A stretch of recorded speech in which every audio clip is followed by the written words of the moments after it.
जय Hind all of you. आज हम लोग देखेंगे दरोगा 2001 का क्वेश्चन। प्रीवियस ईयर 2001 का क्वेश्चन जिसका परीक्षा तिथि था 2/12/2001। ये आप लोग को सोल्व क्वेश्चन है। अगर आप ये पढ़ते हैं तो इसके लिए आप लोग को पीडीएफ बहुत जरूरी है। तो पीडीएफ प्राप्त करने के लिए आप लोग मेरे टेलीग्राम चैनल से जुड़ सकते हैं जिसका लिंक डिस्क्रिप्शन में है। अगर ये वीडियो आप लोग को हर दिन अपलोड किया जाएगा। अगर ये आप लोग पीडीएफ को निकलवा के अपने पास रखते हैं और साथ साथ में देखते हैं तो आपको बहुत फायदा करेगा। ये क्वेश्चन कहे तो क्या है, प्रीवियस ईयर है, यानी कि 2001 में किस तरह का क्वेश्चन पूछा गया था उसका प्रश्न है। इसको करना बहुत जरूरी है। तो चलिए बिना वक्त जाया करते हुए स्टार्ट करते हैं 2/12/2001 का प्रीवियस ईयर क्वेश्चन। तो चलिए क्वेश्चन नंबर 1 देखते हैं। इनमें से किसे भारत का महान वृद्ध पुरुष कहा जाता है? तो इनमें से किन्हें महान भारत का महान वृद्ध पुरुष कहा जाता है? दादा भाई नौरोजी को कहा जाता है। किन्हें? दादा भाई नौरोजी को कहा जाता है।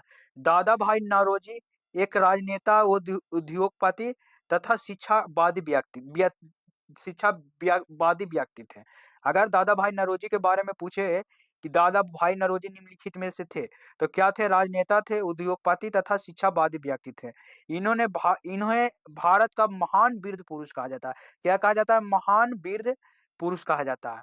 इन्होंने 1851 में गुजराती भाषा में रास्ता गोफर नामक साप्ताहिक पत्रिका प्रकाशन किया।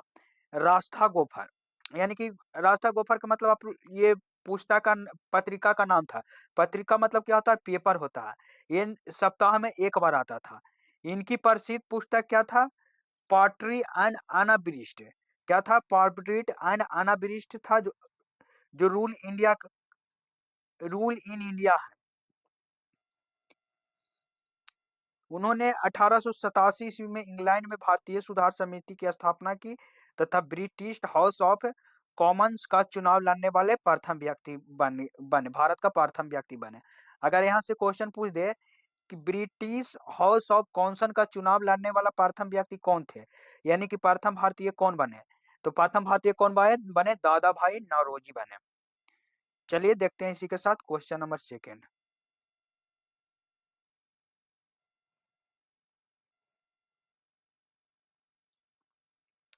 इनमें से इनमें से किसने आनंद मठ लिखा?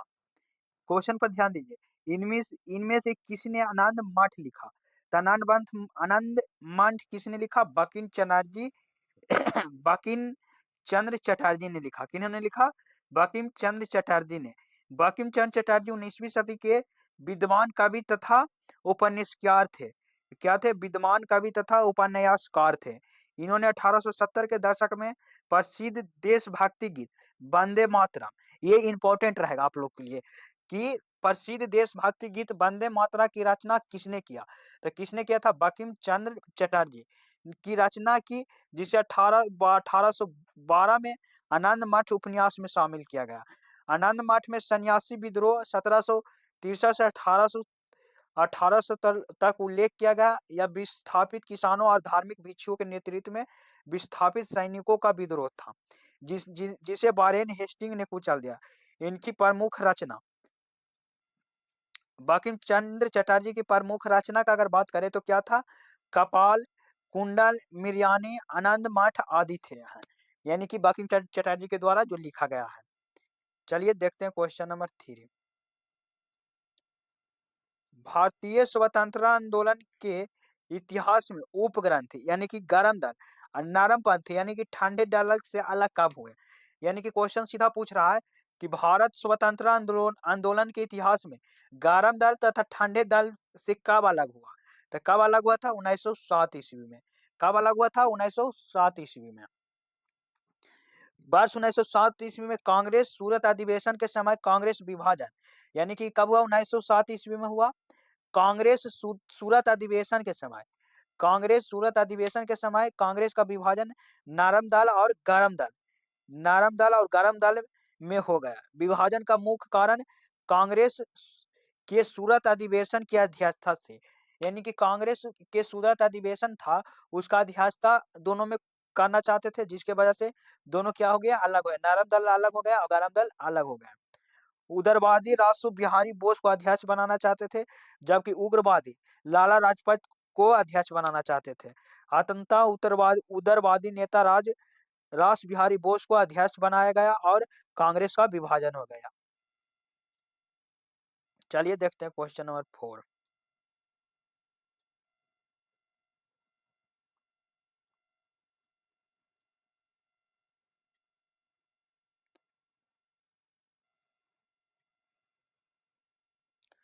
अगस्त 1942 में अखिल भारतीय कांग्रेस पार्टी की मीटिंग में बंबई में कौन सा प्रस्ताव पारित किया गया? अगस्त 1942 में अखिल भारतीय कांग्रेस पार्टी की मीटिंग में बंबई में कौन सा प्रस्ताव पारित किया गया? तो कौन सा प्रस्ताव पारित किया गया? भारत छोड़ो आंदोलन। भारत छोड़ो आंदोलन प्रस्तावित किया गया। भारत छोड़ो आंदोलन द्वितीय विश्व युद्ध के समय 9 अगस्त 1942 को आरंभ हुआ। यानी कि यहाँ से क्वेश्चन पूछ सकता है कि भारत छोड़ो आंदोलन की शुरुआत कब किया गया? तो द्वितीय विश्व युद्ध के समय, यानी कि 9 अगस्त 1942 को आरंभ किया गया, यानी कि प्रारंभ किया गया। इसका लक्ष्य भारत से ब्रिटिश साम्राज्य को समाप्त करना था। यानी कि ससुरा अंग्रेजों को सबको क्या था? भगाना था। जिसके लिए 8 अगस्त 1942 को बंबई के ग्वालियर टैंक मैदान में अब्दुल कलाम आजाद की अध्यक्षता में हुए कांग्रेस अधिवेशन में भारत छोड़ो आंदोलन का प्रस्ताव को पारित किया गया। यह आंदोलन महात्मा गांधी के द्वारा चलाया गया। यानी कि यहाँ से क्वेश्चन भी पूछ सकता है कि भारत छोड़ो आंदोलन किनके द्वारा चलाया गया? तो किनको द्वारा चलाया गया? महात्मा गांधी के द्वारा चलाया गया। जिसमें उन्होंने करो या मारो का नारा दिया। जिसमें क्या क्या? करो या मारो का नारा दिया। यानी कि यहाँ से क्वेश्चन पूछ सकता है कि करो मारो का नारा किसने दिया? तो महात्मा गांधी ने दिया। किस आंदोलन के समय दिया? तो भारत छोड़ो आंदोलन के समय दिए। चलिए देखते हैं क्वेश्चन नंबर 6। इनमें कौन नेता नरमपंथी था? क्या कह रहा क्वेश्चन? इनमें कौन नेता नरमपंथी था? ऑप्शन ए बाल गंगाधर तिलक, ऑप्शन बी दादा भाई नौरोजी, या ऑप्शन सी लाला लाजपत राय, या ऑप्शन डी बिपिन चंद्र पाल। तो इनमें से कौन नेता नरमपंथी था? तो दादा भाई नौरोजी। दादा भाई नौरोजी नरमपंथी के नेता, दृष्टिकोण सुधारवादी था। ये सैद्धांतिक तरीके से अपनी मांग को ब्रिटिश थे, यानी कि संवैधानिक तरीका से, या क्या कहते थे? संवैधानिक तरीका से कि चलो भाई आप मतलब वो संवैधानिक तरीका से नियम की तरह से ब्रिटिश सरकार को कहते थे कि आप हमारा देश छोड़कर भाग जाओ। लेकिन भगत सिंह का मार के एकदम ससुरा के सबके छक्का छोड़ा दिए थे। लेकिन ये लोग क्या करते थे कि सीधा-सीधा बोलते थे, लेकिन ऐसा नहीं है कि आज़ादी में दोनों का हाथ है। लेकिन भगत सिंह भाई बरान आदमी, कुछ एकदम युवा थे, एकदम मार के ससुरा अंग्रेजवन के ठंडा कर दिए। लेकिन देश के लिए शहीद हो गए, अपना फांसी स्वीकार कर लिए। इसलिए कहते हैं ना कि जब तक सूरज चांद रहेगा भगत सिंह आपका नाम रहेगा। तो इनमें कौन था नरम दल का नेता? दादा भाई नौरोजी। चलिए देखते हैं question number 7। Home rule league की स्थापना किसने की? क्या कह रहा है? होम रूल लीग की स्थापना किसने की? तो किसने की? श्रीमती एनी बासेंट। किसने की? श्रीमती एनी बासेंट। गा बाल गंगाधर तिलक एवं एनी बेसेंट ने 1916 में होम रूल लीग की स्थापना की। कब की? 1916 में। अगर यहाँ से क्वेश्चन पूछ दे कि होम रूल की स्थापना कब किया गया, तो होम रूल की स्थापना कब किया गया? 1916 ईस्वी में किया गया। 1916 ईस्वी में किया गया। 1916 में की, जिसकी अध्यक्षता जोफेस बस्ती ने किया, जबकि एनी बेसेंट ने होम रूल लीग की स्थापना सितंबर 1916 में अडायर में की थी। चलिए देखते हैं question number 8। Indian national union की स्थापना कब हुई? इंडियन नेशनल यूनियन की स्थापना कब हुई? तो कब हुई? 1884 ईस्वी में। कब हुई? 1884 ईस्वी में। इंडियन नेशनल यूनियन भारतीय राष्ट्रीय कांग्रेस की पूर्ववर्ती संस्था थी, जिसकी स्थापना ए हूं एवं हेनरी कॉटन द्वारा 1884 ईस्वी में की गई। कब की गई? 1884 ईस्वी में। तो यहाँ से क्वेश्चन पूछ दे कि इंडियन नेशनल यूनियन की स्थापना कब किया गया? तो 1884 ईस्वी में किया गया। पूर्ण स्वराज की घोषणा के बाद प्रथम स्वतंत्रता दिवस कब मनाया गया? यानी कि पूर्ण स्वराज की घोषणा के बाद प्रथम स्वतंत्रता दिवस कब मनाएगा? तो कब मनाएगा? 26 जनवरी 1930 को मनाएगा। 26 जनवरी 1930 को मनाया गया। यानी कि भारतीय राष्ट्रीय कांग्रेस ने घोषणा की 31 दिसंबर 1929 ईस्वी में हुए लाहौर अधिवेशन में कर दी। इस अधिवेशन में पूर्ण स्वराज की घोषणा की गई थी। 26 जनवरी 1930 का किया गया। इस अधिवेशन का अध्यक्ष पंडित जवाहरलाल नेहरू ने किए थे।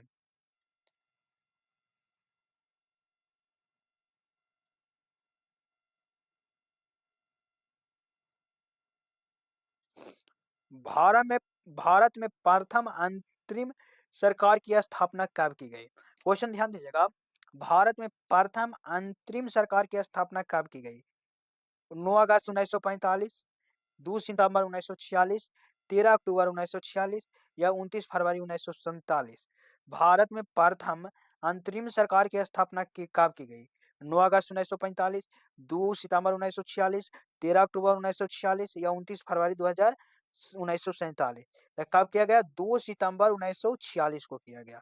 2 सितंबर 1946 ईस्वी में निर्वाचित संविधान सभा में भारत का अंतरिम सरकार का गठन किया गया, जो 15 अगस्त 1947 तथा तक अस्तित्व में बनी रही। अंतरिमन सरकार कार्यकाल का कार्यभार कार्यकाली परिषद करती थी।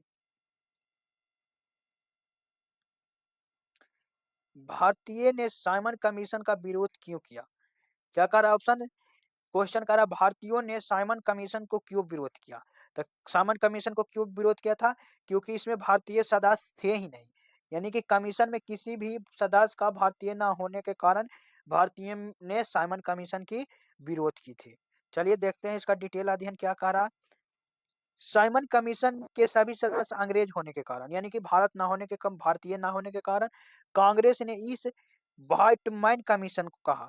यानी कि व्हाइटमैन कमीशन किसे कहा जाता है? तो साइमन कमीशन को कहा जाता है। व्हाइटमैन यानी अंग्रेज ससुरा कैसा रहता है? एकदम जादू जिला रहता है। साइमन कमीशन कहा गया Whitman Simon commission. Whitman Simon commission और साइमन कमीशन दोनों एक ही हैं और देश भर में इसका विरोध हुआ। 8 नवंबर 1927 ईस्वी की आयोग की स्थापना हुई। इस आयोग का कार्य इस बात पर सिफारिश करना था कि क्या भारतीय इस योग्य हैं कि यहाँ के लोग और संवैधानिक अधिकार दिया जाए। साइमन कमीशन 3 फरवरी 1928 में भारत आया। 3 फरवरी 1928 में भारत आया। अगर यहाँ से क्वेश्चन पूछ दे कि साइमन कमीशन क्या भारत में कब आया था? कब आया? 3 फरवरी 1928 ईस्वी को आया। महात्मा गांधी ने 1932 में आमरण अनशन क्यों रखा? आमरण अनशन क्यों रखा? ब्रिटिश सरकार द्वारा दलितों के लिए पृथक चुनाव की घोषणा। यानी कि महात्मा गांधी ने 1932 में आमरण अनशन क्यों रखा? ब्रिटिश सरकार द्वारा दलितों के लिए पृथक चुनाव की घोषणा। ऑप्शन ए क्या हो जाएगा? ऑप्शन ए इसका सही हो जाएगा। वर्ष 1932 में ब्रिटिश प्रधानमंत्री रैमजे मैकडोनाल्ड, ससुर का नाम कितना गजब है, उटपुटांग है, रैमजे मैकडोनाल्ड द्वारा कम्युनल अवार्ड के माध्यम से मुसलमान, ईसाई, सिख, आंग्ल भारतीयों को पारसी दलितों तथा महिलाओं के लिए प्रत्यंत विधानमंडल में पृथक निर्वाचन प्रणाली लागू की घोषणा की। यह प्रणाली दलितों पर विशेष रूप से लागू थी। इसके विरोध में हेतु महात्मा गांधी 20 सितंबर 1932 को ईस्वी को क्या 20 सितंबर 1932 ईस्वी को आमरण अनशन यार्दवा जेल, उस समय कहाँ थे महात्मा गांधी? यार्दवा जेल पूना से प्रारंभ किया। परिणमता इसे पूना पैक्ट संपन्न हुआ। गदर पार्टी की स्थापना किसने की? तो गदर पार्टी की स्थापना पहला option Lala Lajpat Rai, option B सरदार अजीत सिंह, ऑप्शन सी लाला लाजपत राय एवं सरदार अजीत सिंह या अब्दुल गाफर खान। क्या करा? अब्दुल गाफर खान है। तो इसका क्या हो जाएगा आंसर? लाला हरदयाल, जो ऑप्शन में नहीं है। तो लाला हरदयाल अनेक भारतीयों ने लाला हरदयाल के नेतृत्व में गदर पार्टी की स्थापना अमेरिका के सैन फ्रांसिस्को में 1913 ईस्वी। कब? 1913 ईस्वी में अंग्रेजी साम्राज्य को खत्म करने के उद्देश्य से अमेरिका में रह रहे भारतीयों को संगठित के लिए हुई थी। यानी कि गदर पार्टी का मेन उद्देश्य क्या था? तो यहाँ से हम बात करें कि गदर पार्टी का मेन उद्देश्य क्या था, तो जो अमेरिका में भारतीय रह रहे थे ऐसा ससुरा अंग्रेजी साम्राज्य यानी कि अंग्रेजों को भगाने के लिए गदर पार्टी की स्थापना की गई। गदर पार्टी का स्थापना किया गया। गदर पार्टी का संस्थापक व अध्यक्ष सरदार मोहन सिंह भाकना थे। केसर सिंह उपाध्याय, केसर सिंह उपाध्याय और लाला हरदयाल महामंत्री थे। गदर पार्टी ने पहला अखबार 1913 ईस्वी में उर्दू में निकाला, यानी कि गदर पार्टी ने अपना पहला अखबार 1913 ईस्वी में उर्दू में निकाला। तो चलिए देखते हैं क्वेश्चन नंबर 14। आप लोग केवल सुनते भी रह जाइएगा, काम आवाज तेज आवाज में कार्य करा और नोट्स सामने रखिएगा तो ज्यादा समझ में आएगा। ये हम लोग को बिहार दरोगा का क्वेश्चन है, कोई इधर उधर का क्वेश्चन नहीं है। अब 12/2/2001 का ये पूछा गया क्वेश्चन है। चलिए क्वेश्चन नंबर 14 देखते हैं। 1942 में कांग्रेस को किस अधिवेशन में भारत छोड़ो प्रस्ताव पारित किया गया था? क्या करा 1942 में कांग्रेस के किस अधिवेशन में भारत छोड़ो प्रस्ताव पारित किया गया था? तो किस अधिवेशन में किया गया था? ऑप्शन ए कह रहा है,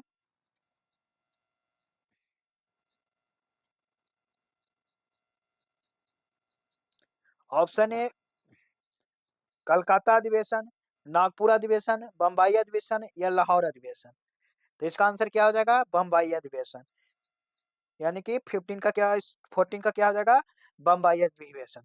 8 अगस्त 1942 ईस्वी को भारतीय राष्ट्रीय कांग्रेस बम्बई अधिवेशन में भारत छोड़ो आंदोलन को शुरू करने का प्रस्ताव को मंजूरी दी। यानी कब दी? 8 अगस्त 1942 को। यहाँ से पूछ सकता है कि बम्बई अधिवेशन का शुरुआत कब हुई था? 8 अगस्त 1924 ने राष्ट्रीय कांग्रेस के बम्बई अधिवेशन में भारत छोड़ो आंदोलन शुरू किया गया। प्रस्ताव को मंजूरी दी गई। गांधी जी के भारत छोड़ो आंदोलन की शुरुआत 9 अगस्त 1942 ईस्वी को हुई। इसी आंदोलन में महात्मा गांधी ने करो या करो या मारो का नारा दिया। आप लोग भी दरोगा में करो या मारो जैसा जोर लगा दीजिएगा। ससुराल कहते हैं ना कि जाने दो या जान दो, यानी कि कोई चीज के जाने दो या जान लगा दो, या तो छोड़ दो या तो करो, तो इतना ससुराल मन से करो कि बिना होले रहबे न करे। चलिए देखते हैं क्वेश्चन नंबर 15। भारत का राष्ट्रपति होता है, क्या करा क्वेश्चन?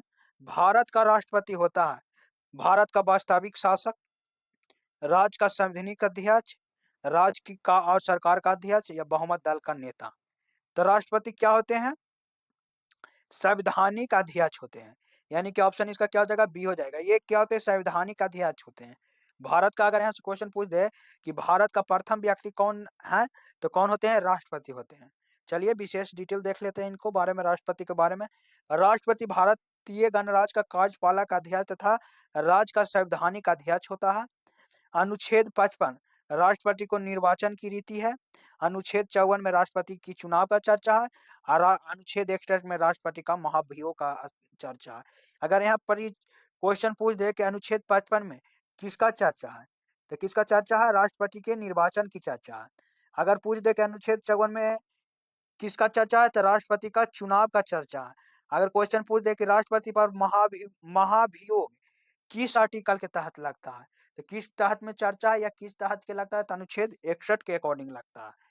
यह होता है महाभियोग की लंबी प्रक्रिया है। आप लोग पॉलिटी पढ़िएगा तो आप लोग उसमें बहुत डिटेल से हम पढ़ाएं। चलिए देखते हैं क्वेश्चन नंबर 60। इनमें से कौन सी भारत के राष्ट्रपति पद के लिए आवश्यक योग्यता नहीं है? क्वेश्चन को समझिए कितना इजी है, ये पुलाव जैसा क्वेश्चन है। इनमें से कौन सी भारत के राष्ट्रपति के पद के लिए आवश्यक योग्यता नहीं है? ऑप्शन सी, वो भारत का नागरिक हो। क्वेश्चन पर ध्यान दीजिएगा, नहीं पूछ रहा है वह भारत का नागरिक हो, ये तो जरूरी है। वह 35 वर्ष से अधिक आयु का हो, ये भी होना जरूरी है।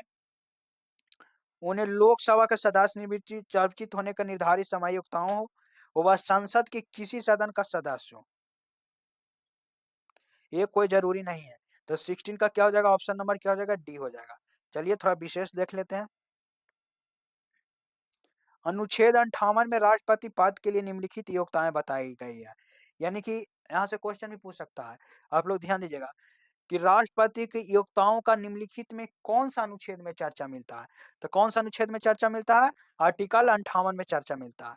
तो देखिए अब कौन कौन सा योग्यता होना चाहिए। वो भारत का नागरिक हो, वो 35 वर्ष की आयु पूरी कर चुका हो, यानी कि उनका वो एज 35 वर्ष की हो, लोकसभा का सदस्य निर्वाचित होने का योग्यता रखता हो, चुनाव के समय वह लाभ का पद पर धारण ना करता हो, यानी कि कोई नौकरी पेशा ना हो, राष्ट्रपति, उपराष्ट्रपति, संघ राज्य की मंत्री परिषद का सदस्य होना लाभ का पद नहीं हो। यानी कि उनको कहे तो नौकरी पेशा नहीं होना चाहिए, एकदम शुद्ध होना चाहिए। चलिए देखते हैं क्वेश्चन नंबर 70। आपातकाल की घोषणा संसद में अनुमोदन के लिए प्रस्तुत की जानी चाहिए।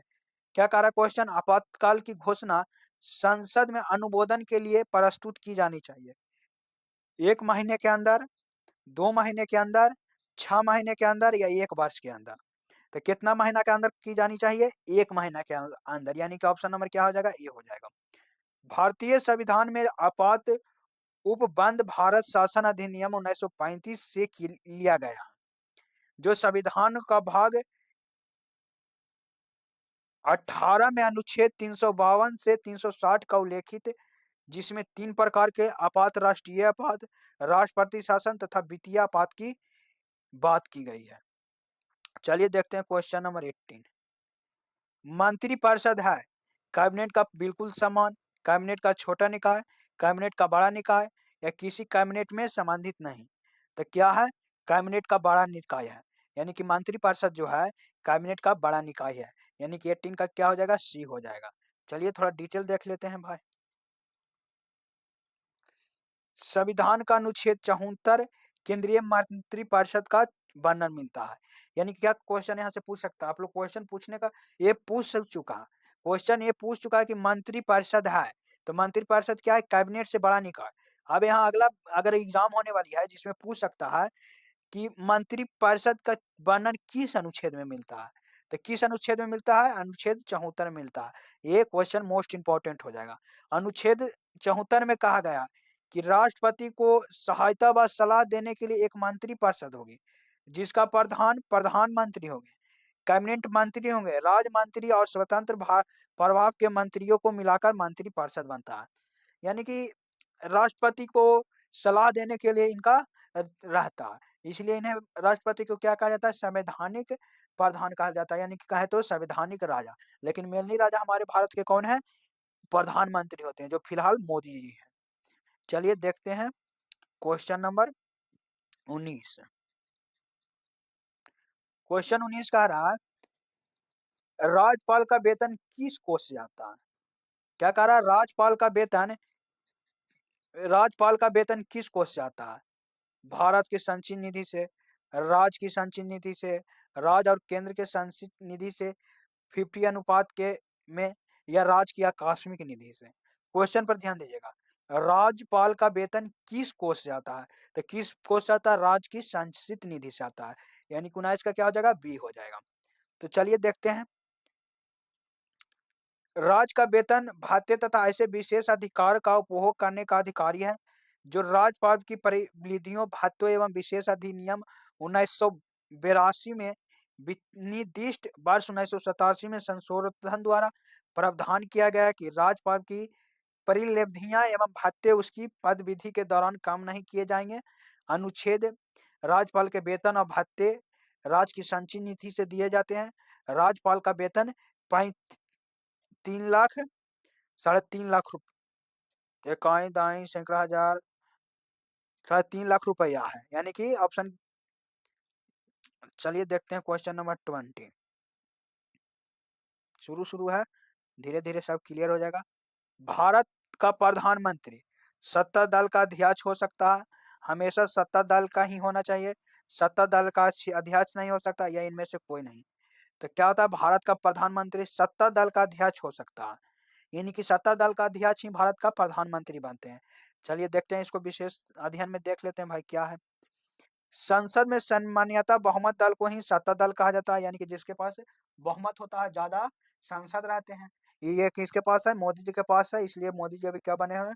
पीएम ऑफ इंडिया, यानी कि प्राइम मिनिस्टर बने हुए हैं इंडिया का। जिसके संसद सदस्य किसी संसद को अथवा सत्ता दल को का प्रधानमंत्री के लिए अपने सत्ता दल का नेता स्वीकार करते हैं, वह बहुमत दल का अध्यक्ष भी हो सकते हैं।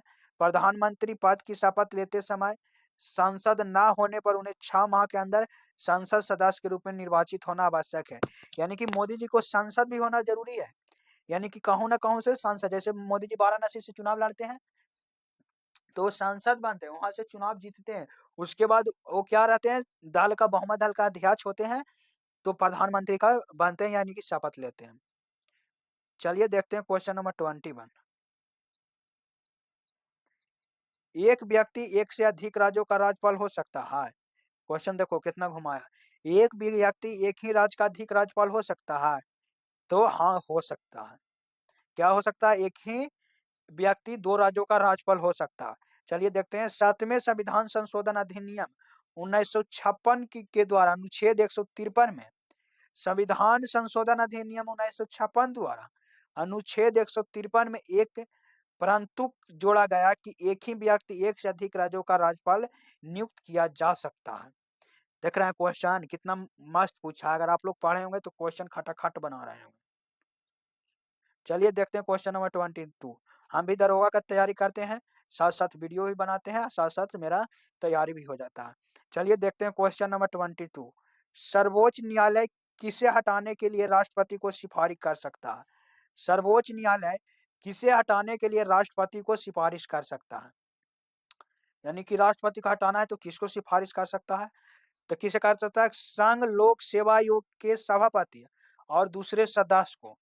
यानी कि सर्वोच्च न्यायालय, यानी कि बात करें सर्वोच्च न्यायालय के तो कौन, सुप्रीम कोर्ट। सुप्रीम कोर्ट जो जो राष्ट्रपति को हटाना चाहते हैं तो किसके सिफारिश करेंगे, संघ लोक सेवा आयोग के सभापति और दूसरे सदस्यों को कह सकते हैं। ये दरोगा के लिए बहुत बढ़िया है। अगर आप लोग इसको पढ़ना चाहते हैं तो हम रोज दिन इसको पढ़ाएंगे, क्योंकि हम भी तैयारी करते हैं। अगर आप लोग पढ़ना चाहते हैं तो पीडीएफ टेलीग्राम पर भेज देंगे, आप लोग वहां से डाउनलोड कर लीजिएगा। और डाउनलोड करने के बाद सामने रख के पढ़िएगा तो कुछ विशेष ही समझ में आता है। चलिए देखते हैं, संघ एवं राज्य लोक सेवा आयोग के अध्यक्ष व सदस्यों को हटाने के बारे में प्रक्रिया व प्रावधान अनुच्छेद 317 में दिया गया। यानी कि यहाँ से क्वेश्चन पूछ सकता है कि जब सुप्रीम कोर्ट के द्वारा राष्ट्रपति को हटाना है तो किनको कहेंगे, लोकसभा आयोग के अध्यक्ष व सदस्यों को कहेंगे। ये तो हम लोग जान चुके हैं। यह प्रावधान किस अनुच्छेद में है, तो 317 में दिया गया है। तो यहाँ से क्वेश्चन पूछ सकता है कि राष्ट्रपति को सुप्रीम कोर्ट के द्वारा हटाया जाए, जो राज्यसभा सेवा आयोग के अध्यक्ष व सदस्यों को आदेश दे सकता है, यानी कि कह सकता है। इसका चर्चा किस अनुच्छेद में किया गया, तो किस अनुच्छेद में किया गया, 317 अनुच्छेद में कहा गया, जिसके तहत संघ तथा लोकसभा आयोग के अध्यक्ष या किसी सदस्य को केवल राष्ट्रपति, राज्यपाल को नहीं, क्या देश के द्वारा पद से हटाया जा सकता है, जब कदाचार संबंधी सदस्यों को हटाने का कोई मामला राष्ट्रपति के द्वारा। चलिए देखते हैं क्वेश्चन नेक्स्ट देखते हैं।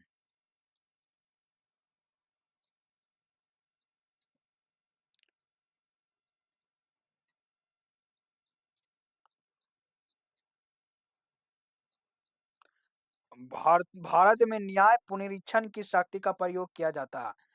भारत में न्यायिक पुनरीक्षण की शक्ति का प्रयोग किया जाता है केवल सर्वोच्च न्यायालय द्वारा, सर्वोच्च न्यायालय और उच्च न्यायालय के द्वारा, भारत के क्षेत्र में सभी न्यायालय के द्वारा, या भारत के राष्ट्रपति के द्वारा। क्या कह रहा क्वेश्चन, भारत में न्याय का पुनरीक्षण की शक्ति का प्रयोग किया जाता है, तो किसके द्वारा किया जाता है, सर्वोच्च न्यायालय, सर्वोच्च न्यायालय और उच्च न्यायालय के द्वारा। यानी कि भारत में न्यायिक पुनरीक्षण की शक्ति का प्रयोग सर्वोच्च न्यायालय और उच्च न्यायालय के द्वारा किया जा सकता है। यानी कि 23 का ऑप्शन क्या हो जाएगा, बी हो जाएगा। चलिए देखते हैं इसका डिटेल अध्ययन क्या कहता है, भाई कुछ जानने लायक हो। भारत में न्यायिक पुनरीक्षण की शक्ति सर्वोच्च न्यायालय के साथ साथ उच्च न्यायालय को भी प्राप्त है। सर्वोच्च न्यायालय द्वारा संबंधित तथा उसकी सर्वोत्तम की रक्षा न्यायिक पुनरीक्षण के द्वारा की जाती है। न्यायिक पुनरीक्षण के द्वारा सर्वोच्च न्यायिक कानूनों की संवैधानिक का परीक्षण करती है। संयुक्त राज्य अमेरिका तथा भारत में न्यायिक पुनरीक्षण की व्यवस्था है। साथ ही साथ न्यायिक पुनर्लोकन की व्यवस्था भी यूएसए के से संविधान से लिया गया है।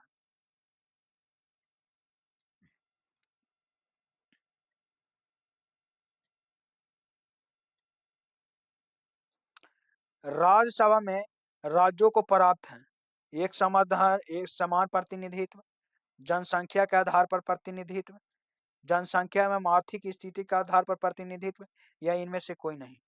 राज्यसभा में राज्यों को प्राप्त है समान प्रतिनिधित्व, जिस जनसंख्या के आधार पर प्रतिनिधित्व, जनसंख्या में आर्थिक स्थिति के आधार पर प्रतिनिधित्व, या इनमें से कोई नहीं। तो विभिन्न राज्य और केंद्र शासित प्रदेश के राज्यसभा में सीटों को आवंटन संबंधित नियम संविधान की चौथी अनुसूची में वर्णित है। सीटों का आवंटन प्रत्येक राज्य की जनसंख्या के आधार पर किया गया जाता है। राज्यसभा में सर्वाधिक सीटों की उत्तर प्रदेश की है। अगर क्वेश्चन पूछ दे कि राज्यसभा का सीटों के सर्वाधिक कहाँ है, तो कहाँ? उत्तर प्रदेश में है। भारत का संविधान भारत को वर्णित करता है। भारत का संविधान भारत को वर्णित करता है। स्वतंत्र राज्यों के संघ के रूप में, राज्य संघों के रूप में, एक आदर्श संघ के रूप में, या इनमें से कोई नहीं। भारत का संविधान भारत को वर्णित करता है। स्वतंत्र राज्य संघ के रूप में, राज्यों का संघ के रूप में, एक आर्य संघ के रूप में, या इनमें से कोई नहीं। तब भारतीय इसका ऑप्शन क्या हो जाएगा? बी हो जाएगा। भारतीय संविधान के भाग अनुच्छेद 1 से 4 में संघ और उसके राज्य क्षेत्र को बांटने में वर्णन है। अनुच्छेद 1 के अनुसार भारत राज्यों का एक संघ है। यानी कि अनुच्छेद 1 के अनुसार भारत राज्यों का एक संघ है। यहाँ से एक क्वेश्चन पूछ सकता है कि भारत राज्यों का एक संघ है, किस अनुच्छेद में कहा गया था? तो किस अनुच्छेद में कहा गया था? अनुच्छेद 1 में कहा गया था। तो चलिए आज के लिए 25 क्वेश्चन हम कल देखेंगे। आज के लिए इतना ही। मिलते हैं कल यानी कि नेक्स्ट वीडियो में।